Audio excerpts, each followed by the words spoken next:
Baghdad के एक नेक दिल बादशाह को दरवेशों और फकीरों की सोहबत बहुत पसंद थी। वो भेस बदलकर अक्सर शहर की गलियों में निकल जाता और अवाम के हालात जानने की कोशिश करता।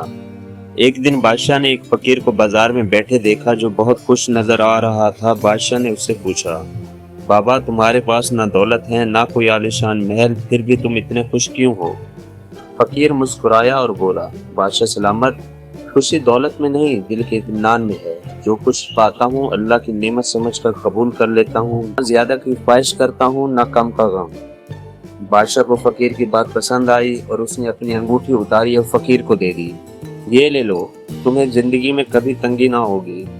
फकीर ने अंगूठी ली, गौर से देखी और करीब बैठे सुनार को दे दी। जो भी मिला वो गरीब बच्चों में बांट दिया।